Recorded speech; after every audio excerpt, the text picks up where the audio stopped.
នេះសម្រាប់មើលសម្រាប់សម្រាប់ជាតិផ្លាស្ទិកហ្នឹងសាហាវណាស់ផ្លាស្ទិកនេះដូច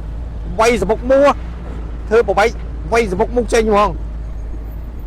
មើលសម្រាប់នេះដែលជាតិផ្លាស្ទិកសម្រាប់យើងហូបឲ្យបោះចោលតាមទឹកតាមអីមកក្រូគ្នាទៅកន្លែងហ្នឹងហ្មងមើលឃើញសម្រាប់នៅកោនោះនៅកោនោះឡើងណែនមើលមួ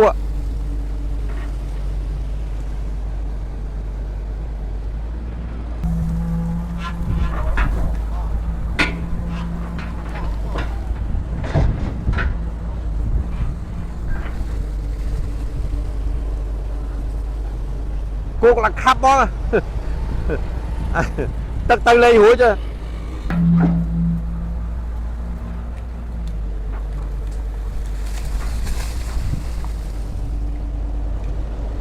សិតថ្ងៃសុកខ្ញុំចង់ឲ្យកាយអាសម្រាប់ហ្នឹងដាក់នៅគោមកគោរំខ្ញុំហៅមីសូដាមកផឹកឡើងស្ងួតលើកយកបរោយកាយធ្វើមើលឲ្យបាន2ឡានអី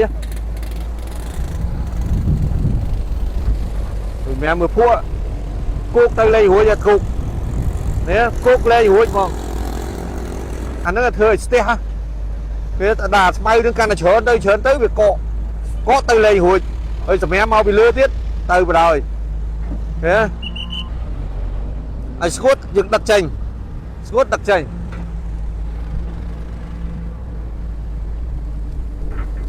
មើលនេះសម្រាប់មើលសម្រាប់ជាតិផ្លាស្ទិកហ្នឹងសាហាវណាស់ផ្លាស្ទិកនេះដូច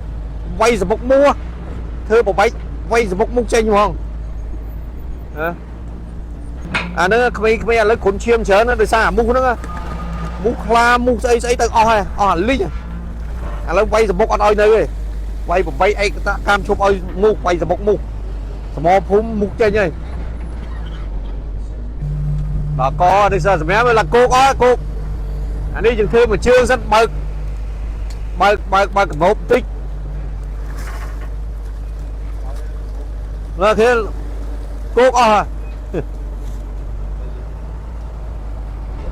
មើលលមុកឡាកលមកយើងវាច្រើនពេកទៅមកពីលឿមកច្រើនពេកទៅ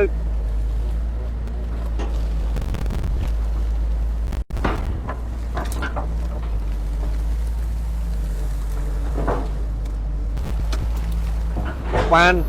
ឥឡូវផ្លូវតាមនេះច្រើនណាស់ផ្លូវតាមនេះច្រើនណាស់ហើយក្នុងស្អែកប្រហែលជាខ្ញុំឈូសធ្វើបន្លាយមួយអែបទៅខាងផ្លូវខាងនោះចម្ងាយពីនឹងទៅប្រហែលយក2-300 ម៉ែត្រដើម្បីរំដោះពីផ្លូវអាទិភ្លើងមុខមកនៅជួរមុខតបជាមួយខិនដូផ្ទះបរិយរបស់ជីបមុខអញ្ចឹងយើងបានផ្លូវនោះមួយទៀតបើយើងធ្វើបានឈូសពហៀបបានផ្លូវនោះមួយទៀតវាកាត់បន្ថយអាផ្លូវនេះព្រោះផ្លូវនេះវាតូចមើលគឺគោកអស់សិតតល្បាប់ដីមកភក់ជ្រាំនៅនឹងយើងមកនៅនឹងដល់ក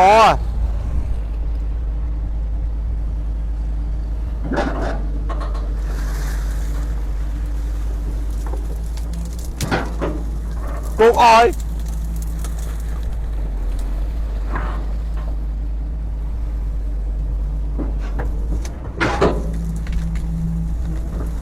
អានេះគេប្លាស្អីទេអានេះថៃនៅបានទេថៃអត់ហ្នឹងប្លាហ្នឹងមែនទេមែនថេញទេអានេះប្លានេះពឹសពលនៅទន្លេសាបឯនៅអត់បានទេថៃប្លាហ្នឹងប្លាថៃនៅអត់បានទេ